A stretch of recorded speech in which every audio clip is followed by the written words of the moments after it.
Mă trezesc cu inima bătându-mi frenetic în piept, un freamăt de panică care mă face să mă simt ca și cum aș fi fost aruncată în mijlocul unei furtuni. Mă uit în jur, căutând un refugiu, dar simt cum peretele din jurul meu devine din ce în ce mai strâmt.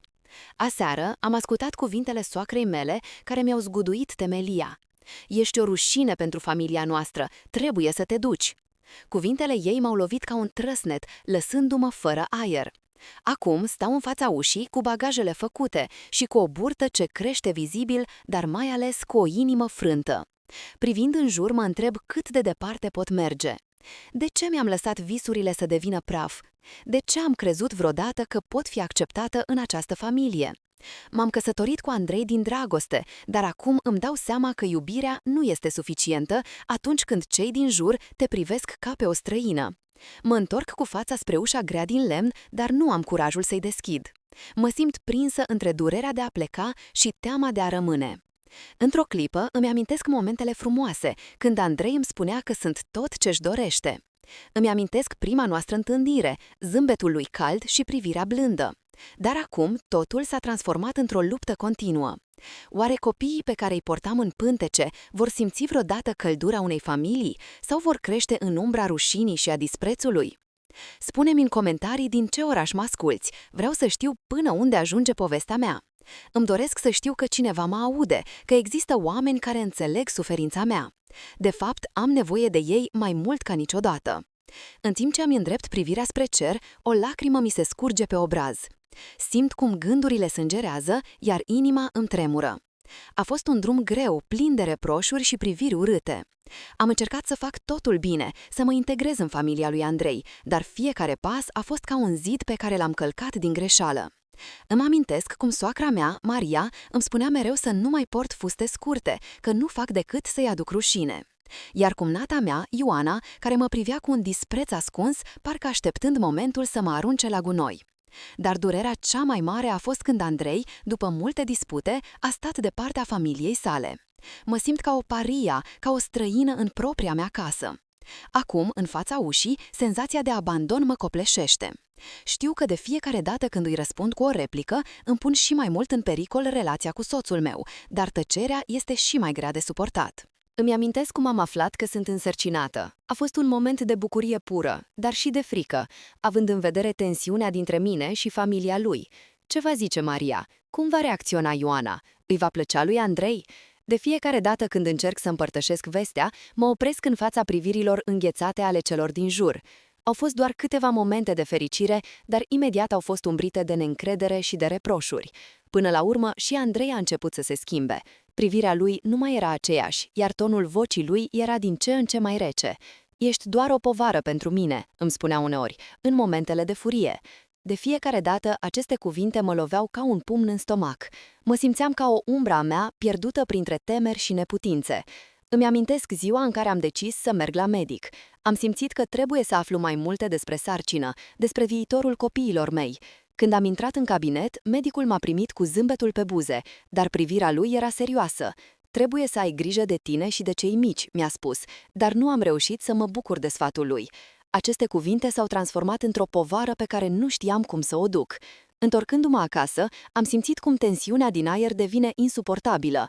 Andrei nu era acasă, iar eu am început să-mi fac griji. De ce întârzie? Se va întoarce?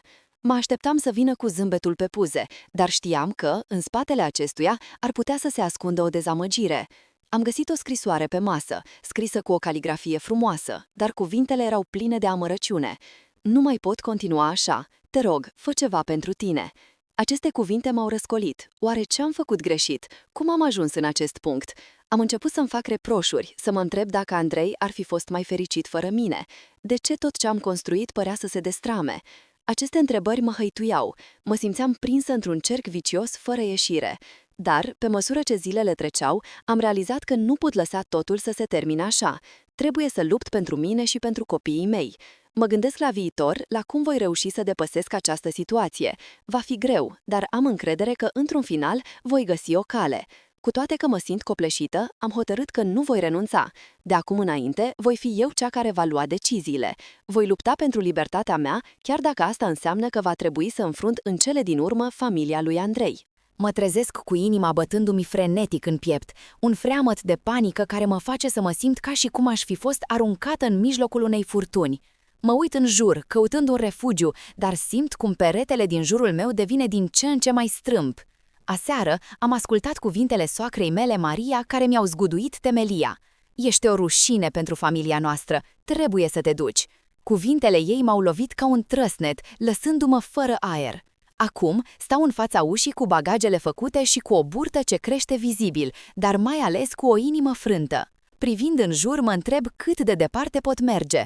De ce mi-am lăsat visurile să devină praf? De ce am crezut vreodată că pot fi acceptată în această familie? M-am căsătorit cu Andrei din dragoste, dar acum îmi dau seama că iubirea nu este suficientă atunci când cei din jur te privesc ca pe o străină.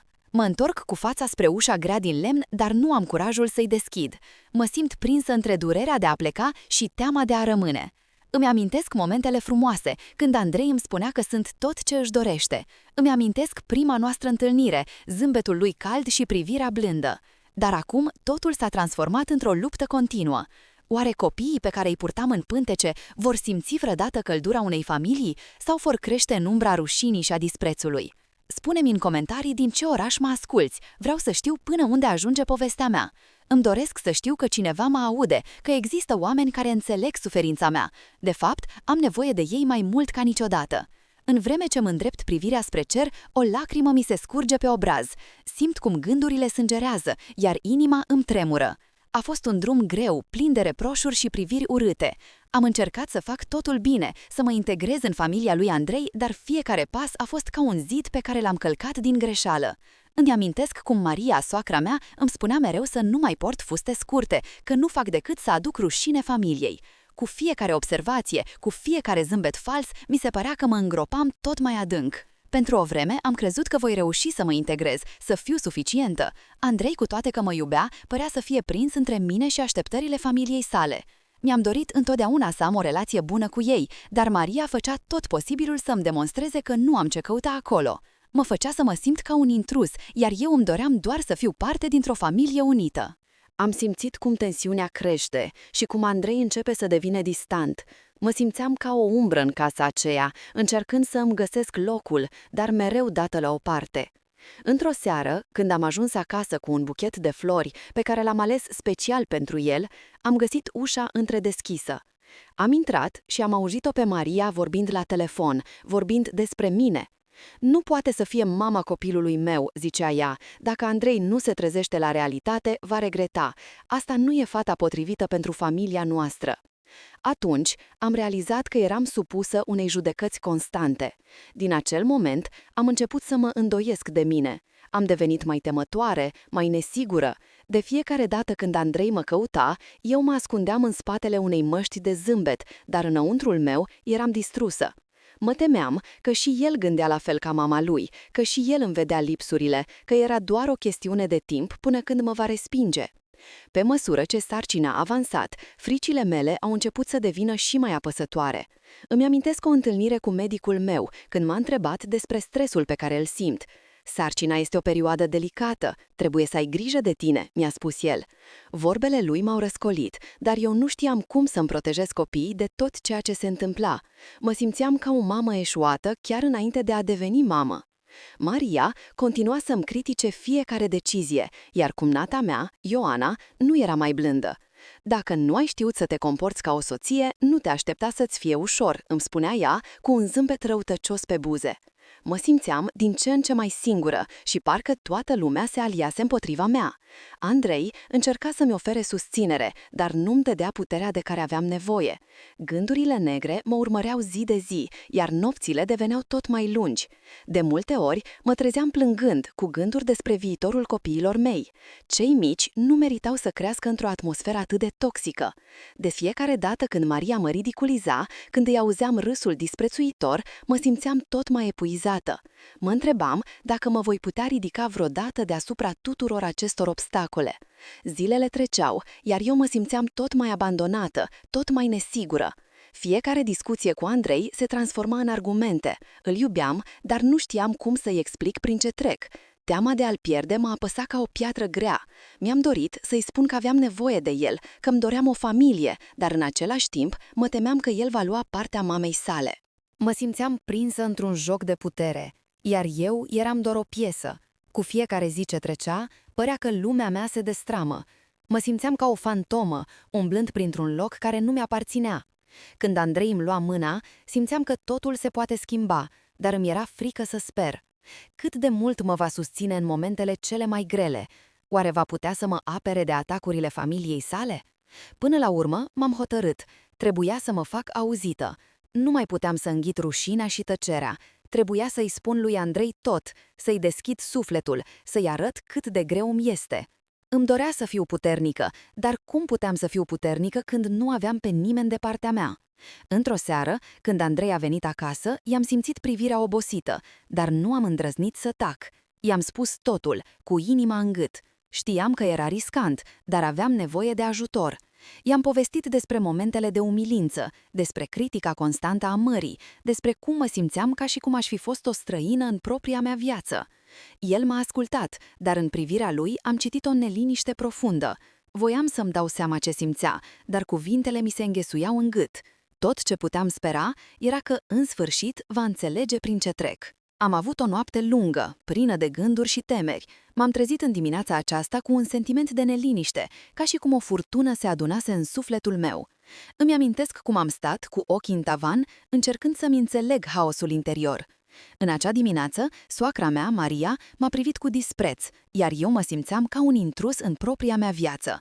Îmi repetam în gând că trebuie să fiu mai puternică, dar, cu fiecare cuvânt pe care îl rostea, îmi pierdeam și mai mult din încredere. Nu ai nicio idee cât de mult ne afectezi, îmi spunea. Familia noastră a avut mereu o reputație deosebită, iar tu ești o rușine. Cuvintele ei mă loveau ca un val, iar eu nu știam cum să reacționez.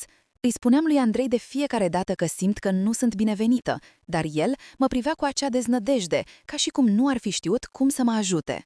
Mama e doar nervoasă, îmi spunea el, dar eu știam că durerea din ochii mei nu se putea șterge cu atâtea scuze. Sarcina mea avansa, dar nu simțeam fericirea pe care ar fi trebuit să o simt. Mă uitam la burtica mea și mă întrebam dacă acești copii vor simți vreodată dragoste sau vor purta povara rușinii încă dinainte de a se naște. Îmi amintesc cum, în momentul în care am aflat că sunt însărcinată, am fost copleșită de emoții. Am visat la o familie fericită, la momentele de bucurie și la iubirea care va învălui viața noastră. Dar totul s-a transformat într-un coșmar. Discuțiile cu Andrei deveniseră din ce în ce mai rare. El lucra mult și, în loc să fie alături de mine, prefera să-și petreacă timpul cu familia lui. Mă simțeam abandonată, iar singurătatea se adâncea precum întunericul dintr-o cameră fără fereastră. În fiecare zi mă uitam la mesajele lăsate fără răspuns, la telefoanele neterminate și fiecare tăcere îmi străpungea inima. Odată am mers la medic pentru un control de rutină. Doctorul mă privea cu un zâmbet cald, dar eu nu puteam simți căldura acelui zâmbet. Când am vrut să-i vorbesc despre temerile mele, cuvintele m-au părăsit. Ce ar fi spus un străin despre viața mea? Ce ar fi putut înțelege un om despre durerea mea, când eu însămi nu o puteam înțelege? M-am trezit plângând în cabinet, iar doctorul a fost nevoit să îmi ofere un șervețel. "Ești puternică," mi-a spus el, dar în acel moment nu simțeam deloc așa. Îmi amintesc cum am intrat în camera acasă, iar Maria m-a întâmpinat cu o privire rece. "Ce-ai pățit?" m-a întrebat. Am simțit cum inima îmi bate mai tare. De ce trebuia să-i explic durerea mea? De ce nu putea doar să mă susțină? "E doar un control de rutină," am răspuns eu, încercând să îmi păstrez vocea calmă. Dar ea a început să mă critice din nou, să-mi spună că nu am voie să mă plâng și că trebuie să fiu recunoscătoare. Zilele au trecut, iar eu mă simțeam din ce în ce mai izolată. De fiecare dată când Andrei venea acasă, aducea cu el o atmosferă apăsătoare. Îi vedeam privirea îngrijorată și frica din ochii lui, dar nu știam cum să-i spun că și eu eram speriată. Într-o seară, când am încercat să discutăm despre noi, a început să se enerveze. "Nu mai pot cu toate aceste plângeri," a spus el, iar eu am simțit cum mi se frânge inima. De ce nu putea să înțeleagă că aveam nevoie de el? Îi spuneam că mă simt singură și neînțeleasă, dar el răspundea cu reproșuri și acuzații. Acel moment a fost o cotitură. Am realizat că nu mai aveam nimic de pierdut. În acea noapte am decis să-mi strâng lucrurile. Am vrut să plec, dar unde? Nu aveam o destinație, doar o dorință profundă de a scăpa de presiunea care mă sufoca. În timp ce îmi împachetam hainele, am simțit cum lacrimile îmi curg pe obrazi. De ce nu puteam să am o familie normală? De ce nu puteam să fiu iubită așa cum meritam? Când am ieșit din casă, inima îmi bătea cu putere. Am simțit că sunt în mijlocul unei furtuni, dar nu aveam un adăpost. M-am îndreptat spre parc, unde m-am așezat pe o bancă și am început să plâng. M-am gândit la copiii pe care îi așteptam, la viitorul meu incert și la tot ce aș fi putut fi. Am simțit cum totul se destramă în jurul meu, iar eu eram prinsă în mijlocul haosului. Îmi amintesc că, într-un final, am decis să sun pe cineva. M-am gândit la cumnata mea, Ana, care părea mai deschisă și mai empatică decât familia lui Andrei. Poate că ea ar putea să mă înțeleagă. Am tastat numărul ei, dar îmi tremurau degetele. Nu știam ce să-i spun. În acel moment mi-am dat seama că nu știu cui să mă destăinui, așa că am rămas acolo, cu inima frântă, plină de temeri. Mă întrebam ce va urma. Oare aveam să găsesc vreodată fericirea? Oare copiii mei vor avea parte de tot ce eu nu am avut? Într-un final, am decis să mă întorc acasă. Cineva trebuia să fie acolo pentru mine. Ceea ce nu știam era că în acea întoarcere aveam să descoper cele mai întunecate secrete ale familiei lui Andrei. Mă trezesc într-o dimineață cu o senzație de neliniște strivitoare, ca și cum un val imens de apă m-ar acoperi, fără să-mi ofere vreo șansă de a respira. Abia am dormit noaptea trecută, gândurile îmi zburau în toate direcțiile, iar imaginile ale trecutului mi se derulau frenetic în minte. Tot ce am trăit, toată durerea și umilința resimțite în ultima vreme, mă copleșau. E greu să-ți imaginezi că în urma fiecărei dimineți vine o nouă șansă, când tu, de fapt, te simți captiv într-un coșmar. Mă ridic din pat, simțind greutatea burticii, o constantă amintire a ceea ce urma să vină, dar și a ceea ce am pierdut deja. Mă îmbrac repede cu o rochie largă pentru a-mi ascunde înfățișarea care părea să mă trădeze și mă îndrept spre bucătărie, unde o să aflu din nou ce părere are soacra mea despre mine. Maria stătea la masă, citind ziarul de dimineață cu o expresie de dispreț de chip. Aș fi vrut să mai pot trăi momentele de calm și fericire în care Andrei mă lua de mână, fără să-mi fie frică de privirea pătrunzătoare a mamei lui. Bună dimineața, Maria! Încerc să spun cu o voce cât mai firească, însă tonul ei aspru mă lovește în plin, fără milă. Nu cred că avem motive de salut, mai ales când tu ești cea care ne aduce rușine. Îmi răspunde ea, fără să ridice privirea de la ziar. Cuvintele ei mă rănesc mai mult ca niciodată. De fiecare dată când o aud, simt cum o parte din mine se destramă. Am crezut că familia lui Andrei mă va accepta, că voi deveni parte dintr-un cerc strâns, dar m-am înșelat. Mă așez la masă, încercând să îmi controlez respirația. Încep să-mi prepar o cană cu cafea, dar mâinile îmi tremură. Îmi amintesc cuvintele lui Andrei, promisiunile pe care mi le-a făcut. Cât de mult a strigat că mă iubește și că nu contează ce spun alții. Dar acum, toate aceste promisiuni par să se evaporat. Știi, mi-ar plăcea să mai fii o fată cu minte, să nu mai atragi atenția, continuă Maria, ridicându-se de la masă. De când ai venit în familia noastră, nu am avut un moment de liniște. Te-ai lăsat purtată de impulsuri. În curând, va trebui să dai socoteală nu doar pentru tine, ci și pentru copiii pe care îi porți. Mă simt ca și cum aș fi fost înfășurată într-o plasă de spini. Fiecare cuvânt mă rănește mai rău decât ultimul. Oare ce va fi cu copiii mei? Vor simți vreodată iubirea și acceptarea de care am avut eu parte? Mă gândesc la Andrei și mă întreb dacă el va fi capabil să mă apere, să-mi fie alături. Dar, în același timp, știu că el nu poate lupta împotriva propriei mame. Este prins între mame și soție, iar eu sunt cea care suferă. Îmi amintesc de prima ecografie, când am văzut pentru prima dată fetița Nea, o mică inimă care bătea cu putere, promisiunea unei vieți pline de iubire. Dar cât de departe eram de acea idealizare, când toate îmi erau spulberate de furia și disprețul unei femei care nu a vrut să mă accepte. Gândurile mele sunt întrerupte de intrarea lui Andrei. Îi văd zâmbetul cald și, pentru o clipă, totul pare să fie bine. Bună, iubire, ce mai faci?" mă întreabă, dar imediat ce privirea îi cade pe chipul meu, zâmbetul îi dispare. Ce s-a întâmplat?" mă întreabă și știu că poate simți tensiunea din aer. Nimic, doar niște sfaturi de la mama ta, răspund eu, încercând să-mi ascund lacrimile. Îmi pare rău, spune el, apropiindu-se de mine. Nu trebuie să asculți ce spune, tu ești familia mea acum. Dar eu știu că după fiecare astfel de asigurare urmează o nouă bătălie. Îmi amintesc cum, în momentele noastre de intimitate, Andrei îmi spunea despre visurile sale, despre cum își dorea o viață plină de fericire alături de mine și de copiii noștri. Visurile acelea par acum să fie doar nori de fum, spulberate de realitatea rece. În acele momente îmi doresc atât de mult să pot să mă ascund undeva, să nu mai aud reproșurile, să nu mai simt privirile critice. Am nevoie să mă eliberez de toată această presiune, dar nu știu cum. Gândul că voi deveni mamă mă aduce la viață, dar și mai multă teamă se strecoară în sufletul meu. Oare copiii mei vor fi acceptați? Oare Maria va continua să mă disprețuiască și să le întunece viața? În zilele care urmează, mă confrunt cu o serie de întrebări la care nu am răspunsuri.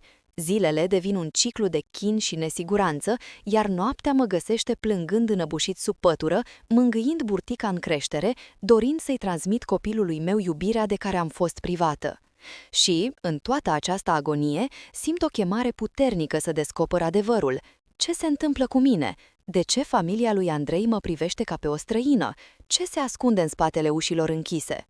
Am început să observ lucruri ciudate, conversații șoptite între Maria și cumnata mea, dar nimic nu mi era clar. Mă întreb dacă există un secret nenunțat, un adevăr care le-ar putea schimba atitudinea față de mine. Seara, în fața oglinzii, îmi studiez chipul. Oare ce le-am făcut acestor oameni pentru a merita așa ceva? Întrebările îmi zboară prin minte, dar răspunsurile sunt departe, ascunse în umbra unui trecut pe care nu-l cunosc. Tot ce știu este că trebuie să aflu mai multe, să înțeleg de ce am fost excluză dintr-o familie. Aici, în acest haos emoțional, simt că trebuie să-mi asum riscuri. Dacă există un secret, trebuie să-l descoper. Mă gândesc la cum aș putea să o confrunt pe Maria, dar teama mă paralizează. Ce s-ar putea întâmpla dacă voi deschide cutia Pandorei? Încep să mă întrebuiesc, să caut indicii. Fiecare zi devine o provocare, iar eu simt că trebuie să fiu puternică pentru copiii mei. Confruntarea este inevitabilă, iar eu trebuie să fiu pregătită să fac fața adevărului, oricât de dur ar fi. Oare sunt pregătită pentru ce va urma? Am ieșit din cabinetul medicului cu un sentiment de neliniște profundă. Deși el îmi spusese că totul decurgea bine cu sargina, eu nu puteam să mă bucur. Îmi simțeam inima grea, ca un piatră, și începusem să mă întreb dacă era vorba despre o stare generală de anxietate sau dacă, de fapt, situația mea familială mă aducea în acest punct. M-am întors acasă, dar gândurile mi erau în continuare confuze. Oare Andrei mă va susține? Oare voi găsi vreodată acceptare în familia lui? Ajuns acasă, m-am așezat pe canapea, iar ochii mi s-au îndreptat spre ușa de la intrare. De fiecare dată când Andrei întârziase, simțeam că se îndepărtează de mine. Îl așteptam cu inima strânsă, dar el părea să nu aibă idee despre fricile mele. De multe ori, mă întrebam dacă înțelegea cu adevărat ce însemna să fii părăsit în momentele cele mai vulnerabile.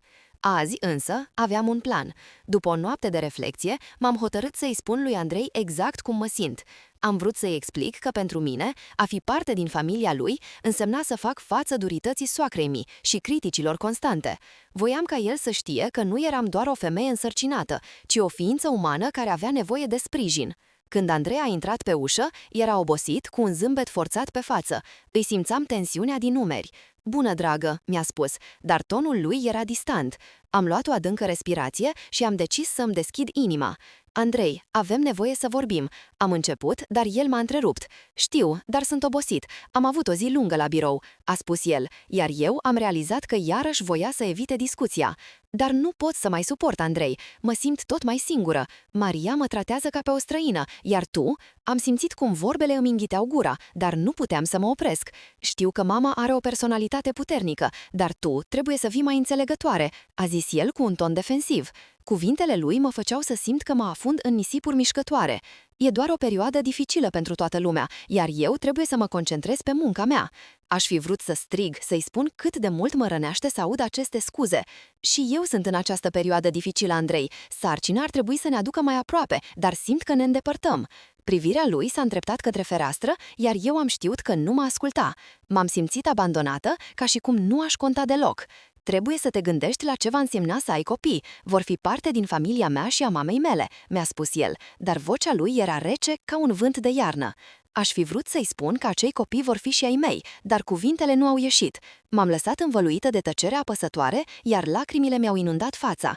"Te rog, Andrei, să fii alături de mine. Am nevoie de tine." Dar el părea să nu audă. Seara a trecut în tăcere, iar eu m-am retras în camera noastră cu inima frântă. Nu știam ce va urma, dar simțeam că totul se destramă. M-am așezat pe pat și am început să mă gândesc la viitor. Ce se va întâmpla cu copiii noștri? Vor avea parte de dragoste sau vor simți mereu că sunt o povară pentru familia lui? Zilele au trecut, iar eu am încercat să mă concentrez pe sarcină. Mergeam la controale, dar fiecare vizită la medic devenea un motiv de stres. De fiecare dată când doctorul mă întreba despre Andrei, eu simțeam că mă sufoc. Oare ce-ar zice el dacă ar afla ce se petrece în casa noastră? Cu fiecare zi, uriașul secret din spatele relației noastre devenea tot mai greu de purtat. Într-o zi, în timpul unei vizite, am întâlnit o altă mamă, pe nume Alina. Era la fel de îngrijorată și nesigură ca mine și, după ce am discutat puțin, ne-am legat. Alina mi-a împărtășit că a trecut printr-o experiență similară, iar soțul ei o neglija. Am simțit că mă nec în singurătate, mi-a spus ea, dar într-o zi am decis că trebuie să-mi recuperez viața. Cuvintele ei m-au atins profund.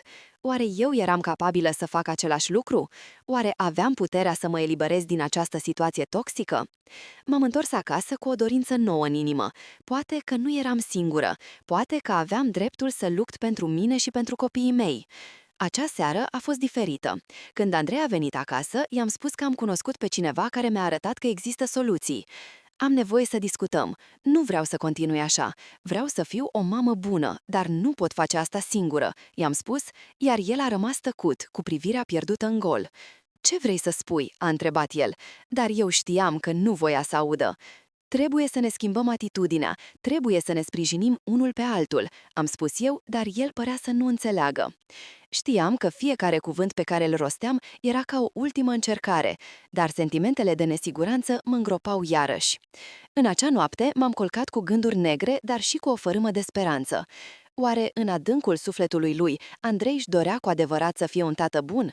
Oare va fi capabil să-și înfrunte familia și să mă susțină? Iar dacă acea susținere nu va veni, de ce aș mai rămâne? Oare eram pregătită să descoper adevărul, chiar dacă el ar putea să mă rănească? În acea noapte am adormit cu o întrebare pe buze. Ce am fost în stare să sacrific pentru a obține dragostea și acceptarea de care aveam nevoie? Știam că urma să mă confrunt cu adevărul, dar nu știam cât de departe sunt dispusă să merg pentru a-l descoperi. În acea dimineață am simțit că tot ce am trăit până atunci a fost un fel de preambul pentru ceea ce urma să se întâmple. Totul era pe cale să explodeze, iar eu mă aflam în centrul furtunii. Maria, soacra mea, m-a insultat din nou, dar, de data aceasta, nu am mai fost atât de afectată. Emoțiile mele se transformaseră într-o furie tăcută, o furie care îmi dădea forța să mă ridic și să lupt. Așa că, în loc să mă retrag în umilință, am decis să-i răspund. Maria, eu nu sunt rușinea familiei tale. Sunt doar o femeie care a ales să iubească pe cineva care te face să te simți amenințată. Am spus, lăsând cuvintele să iasă din gura mea ca un duh ce fusese ținut captiv prea mult timp. O mare de tăcere s-a lăsat în jurul nostru. Maria m-a privit cu o uimire amestecată cu furie, iar eu m-am simțit brusc împuternicită de sinceritatea cu care m-am exprimat. Nu am nevoie de aprobarea ta și cu atât mai puțin de judecățile tale, am adăugat, simțind cum inima îmi bate cu putere. Chiar dacă mă aflam într-o situație delicată, am realizat că am dreptul să-mi apăr demnitatea. Maria a izbucnit în râs, un râs rece și disprețuitor. Demnitate? De când ești tu demnă, dragă? Vei fi întotdeauna doar o invitată aici. Cuvintele ei m-au lovit ca un pumn în stomac, dar nu am lăsat să se observe. Am înțeles că nu voiam să fiu o invitată, ci voiam să fac parte din această familie. Însă, în acel moment, am realizat că poate nu aveam cum să mă integrez acolo, că poate eram destinată să fiu mereu o outsideră, oricât de mult mi-aș dori. După acea confruntare, am decis să mă distanțez de familia lui Andrei. Am început să-mi concentrez atenția asupra lucrurilor care mă făceau fericită. M-am apucat de pictat, o pasiune abandonată în tumultul conflictelor familiale. Fiecare culoare pe care o alegeam părea să aducă o picătură de liniște în sufletul meu zbuciumat. Cu cât mai mult pictam, cu atât mai mult simțeam că mă regăsesc pe mine însămi. Era un refugiu, o lume în care durerea și umilința nu aveau acces. Într-o zi, în timp ce pictam în grădina din spatele casei, am auzit pași în spatele meu. M-am întors și l-am văzut pe Andrei venind spre mine. Chipul lui era îngrijorat, iar ochii îi străluceau de o intensitate pe care nu o mai văzusem de mult. M-a întrebat ce fac, iar eu, cu o sinceritate neobosită, am început să-i povestesc despre cum mi-am regăsit pasiunea pentru artă. Asta e singura modalitate prin care mă simt liberă, am spus eu, cu un zâmbet timid pe buze. Andrei s-a așezat lângă mine și a început să vorbească. Mi-a spus cât de rău se simțea din cauza conflictelor din familie și că nu știa cum să mă apere. Familia mea nu înțelege că te iubesc, a spus el, iar eu am simțit un fior de emoție în momentul acela. Dar, în același timp, în mintea mea se ridicau întrebări. De ce nu a luptat mai mult pentru mine? De ce m-a lăsat să sufăr în tăcere? Andrei, eu am nevoie de tine, nu de promisiuni, ci de fapte, i-am spus direct.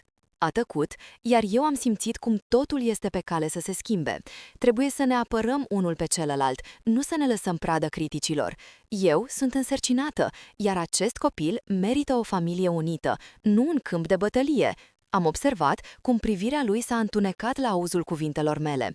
Se simțea prins între dorința de a-mi fi alături și datoria față de familia sa, de parcă ar fi fost un om de zăpadă în fața unui soare arzător. Însă, în acel moment decisiv, am realizat că nu mai vroiam să fiu un simplu spectator în viața mea. Vroiam să fiu protagonistă, să-mi asum rolul și să lupt pentru viitorul meu și al copilului meu. Cu fiecare zi care trecea, am început să-mi construiesc încrederea în mine.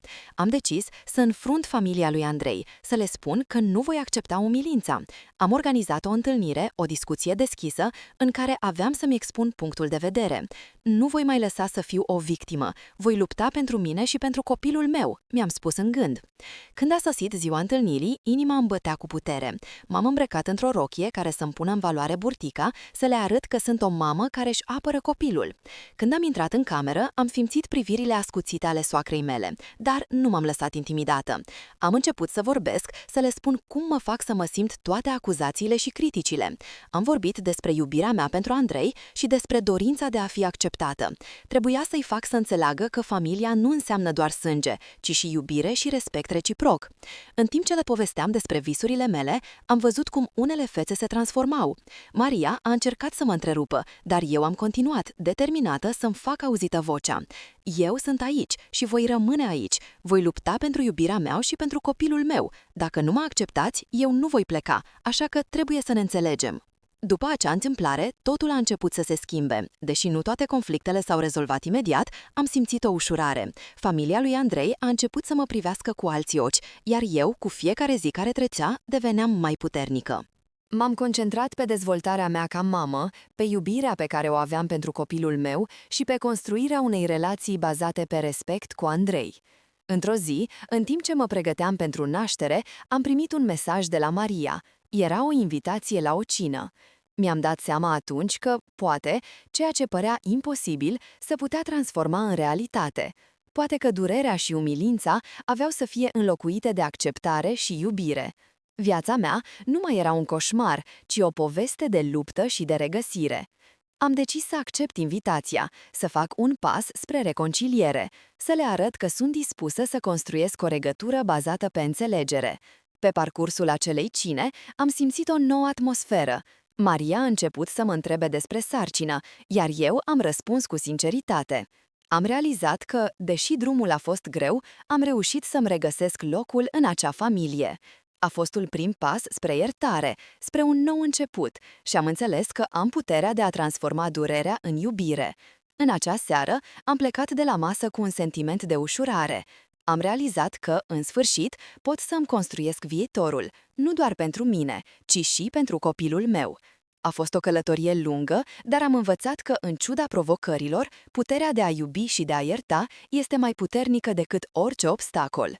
Aceasta a fost lecția pe care am învățat-o, iar eu eram acum pregătită să îmbrățișez tot ce urma să vină.